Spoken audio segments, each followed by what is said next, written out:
Assalamualaikum warahmatullahi wabarakatuh. Perkenalkan, nama saya Putri Anjani. Saya dari jurusan Teknik Informatika 2019. Di sini saya akan mempresentasikan tugas besar 1, sistem operasi.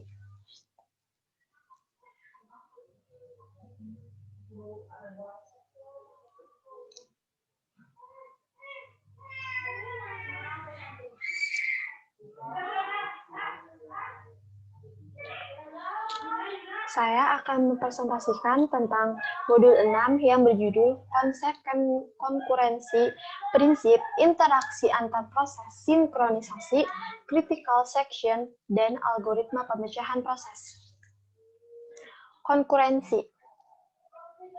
Konkurensi merupakan landasan umum perancangan sistem operasi. Proses-proses disebut konkuren jika proses-proses berada pada saat yang sama. Proses-proses konkuren dapat sepenuhnya tidak bergantung dengan lainnya, tapi dapat saling berinteraksi. Proses-proses yang berinteraksi memerlukan sinkronisasi agar terkendali dengan baik. Bahasa pemrograman untuk membuat konkurasi. Yang pertama itu ada bahasa konkuren Pascal oleh Briggs Hansen. Yang kedua, bahasa modula 2 oleh Niklaus Wirth. Yang ketiga, bahasa ada oleh Departemen Pertahanan Amerika, dan sebagainya. Masalah dalam proses konkuren. Yang pertama itu ada mutual exclusion, yang kedua deadlock, yang ketiga starvation, yang keempat sinkronisasi. Lanjut. Prinsip-prinsip konkurensi. Yang pertama itu ada lingkup konkurensi. Alokasi waktu memproses untuk proses-proses, pemakaian bersama dan persaingan untuk mendapatkan sumber daya, komunikasi antar proses, dan sinkronisasi aktivitas banyak proses. Lalu selanjutnya itu ada konkurensi dapat muncul pada konteks berbeda, antara lain banyak aplikasi terstruktur, struktur sistem operasi, untuk strukturisasi satu proses. Selanjutnya, itu ada kesulitan-kesulitan yang ditimbulkan konkurensi. Itu ada kecepatan proses bergantung pada satu, aktivitas proses-proses lain. Yang kedua, cara sistem operasi menangani interupsi. Yang ketiga, kebijakan penjadwalan yang dilakukan oleh sistem operasi. Lalu, kesulitan yang muncul. Pemakaian bersama sumber daya global, pengelolaan alokasi sumber daya agar optimal, pencarian kesalahan pemrograman. Di kesulitan yang muncul itu ada proses-proses konkuren, mengharuskan hal-hal berikut ditangani sistem operasi. Yang pertama, mengetahui proses-proses yang aktif, alokasi dan dealokasi beragam sumber daya untuk tiap proses aktif. Yang ketiga, proteksi data dan sumber daya fisik proses. Yang keempat, hasil-hasil proses harus independen.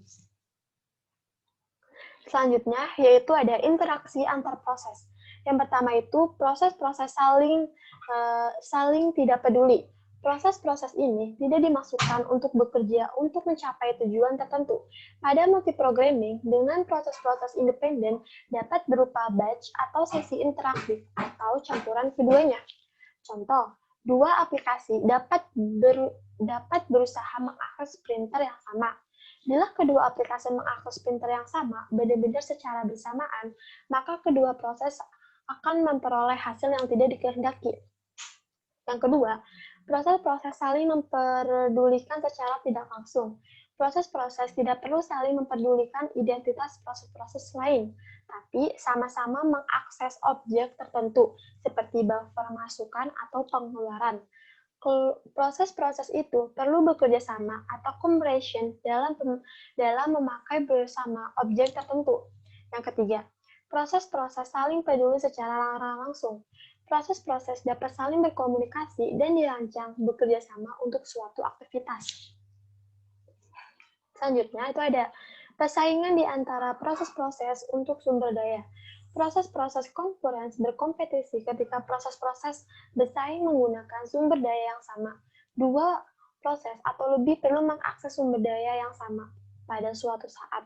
Masing-masing proses tidak peduli dengan keberadaan proses-proses lain, dan masing-masing proses tidak dipengaruhi oleh proses-proses lain. Selanjutnya itu ada pengendalian proses. Pengendalian persaingan melibatkan sistem operasi yang bertugas mengalokasikan sumber daya. Proses-proses itu sendiri harus menyatakan keperluan mutual exclusion atau diprogram oleh pemrogram menggunakan sistem call yang disediakan sistem operasi. Dan sistem operasi menangani agar tidak terlanggar kondisi mutual exclusion serta tidak terjadi deadlock dan starvation. Selanjutnya, itu ada kerjasama di antara proses-proses dengan pemakaian bersama. Dalam kasus kerjasama pemakaian sumber daya bersama meliputi proses-proses yang saling berinteraksi tanpa dinyatakan secara eksplisit. Kerjasama di antara proses-proses dalam pemakaian bersama mempunyai masalah antara lain mutual exclusion, deadlock, dan starvation. Karena data disimpan pada suatu sumber daya atau peralatan dan memori, maka terdapat masalah pengendalian mutual exclusion, deadlock, dan starvation. Perbedaannya adalah item-item data dapat diakses dengan dua mode, yaitu operasi pembacaan dan penulisan harus mutual eksklusif, yaitu benar-benar hanya satu proses yang berada di critical section. Yang kedua, operasi penulisan saja yang harus mutual eksklusif. Selanjutnya, kerjasama di antara proses-proses dengan komunikasi. Pada kasus persaingan, proses-proses memakai sumber daya tanpa peduli proses-proses lain. Pada kasus kedua, proses-proses memakai bersama nilai dan meski masing-masing proses tidak secara eksplisit peduli proses-proses lain, tapi proses-proses peduli untuk menjaga integritas data. Ketika proses-proses bekerja sama dengan komunikasi, beragam proses berpartisipasi dalam suatu usaha, dan menghubungkan suatu proses, komunikasi menyediakan cara untuk sinkronisasi atau koordinasi beragam aktivitas, karena tak ada sesuatu yang dipakai bersama dengan proses-proses itu dalam melewatkan pesan-pesan. Tak ada masalah mutual exclusion, tetapi masalah deadlock dan starvation dapat muncul. Contoh deadlock adalah dua proses menjadi blok. Dalam hal ini, masing-masing proses menjadi blok karena menunggu komunikasi dari proses lain. Kedua proses saling menunggu komunikasi dari lainnya dan tidak dapat beranjak dari kondisi ini. Selanjutnya itu ada sinkronisasi. Manfaat sinkronisasi. Yang pertama, adanya akses-akses data yang sama, yang dilakukan secara bersamaan, bisa saja menyebabkan data menjadi tidak konsisten. Yang kedua, agar semua data yang ada tetap konsisten, membutuhkan mekanisme-mekanisme agar bisa dipastikan proses eksekusi berjalan. Yang ketiga, adanya race condition, yang merupakan kondisi di mana beberapa proses mengakses dan memanipulasi data secara bersamaan akan membuat nilai terakhirnya nanti bergantung dari proses mana yang duluan diakhiri. Selanjutnya, permasalahan critical section atau critical section problem. 3 syarat menyelesaikan permasalahan. Yang pertama, mutual exclusive. Yang kedua, progress. Yang ketiga, blade waiting. Selanjutnya itu ada pemecahan dua proses. Di situ ada contohnya. Selanjutnya itu algoritma Bakery. Algoritma Bakery adalah algoritma yang digunakan untuk pemecahan permasalahan critical section pada end proses. Sebelum memasuki critical section, proses menerima nomor. Proses yang mempunyai nomor terkecil dapat memasuki critical section. Jika proses PI dan PJ menerima nomor yang sama, jika I kurang dari J, maka PI dilayani lebih dahulu. Sebaliknya, PJ akan dilayani lebih dahulu. Skema pemberian nomor selalu membangkitkan nomor dengan menaikkan nilai urut. Misal, 1, 2, 3, 3, 3, 3, 4, 5. Contohnya sudah ada di situ. Lanjut, perangkat keras sinkronisasi.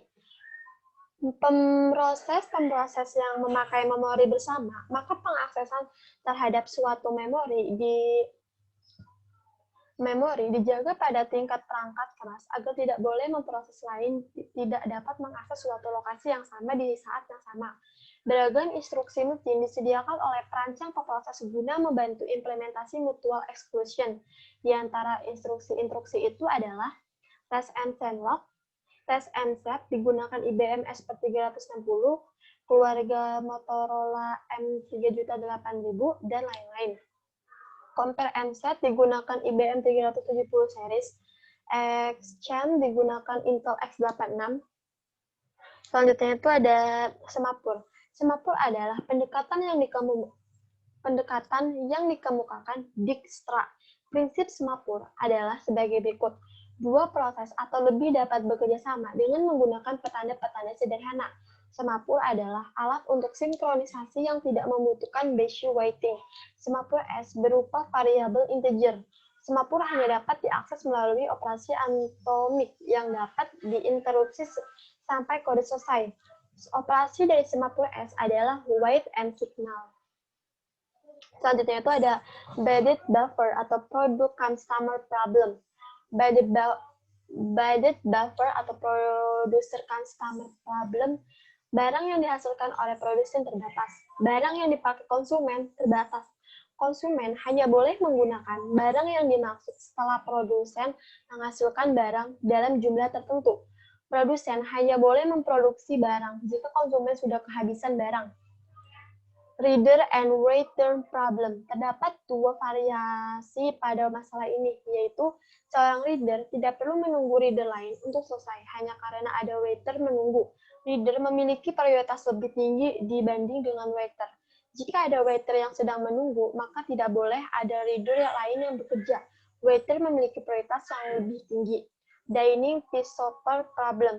Disediakan 5 supit. Jika filosof lapar, dia akan mengambil 2 supit, yaitu di tangan kanan dan kiri. Namun, ada kalanya hanya diambil supit satu saja.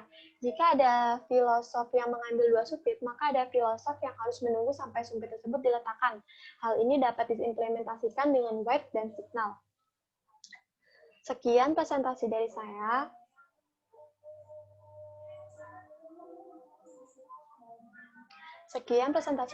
Kurang lebih saya mohon maaf. Wassalamualaikum warahmatullahi wabarakatuh.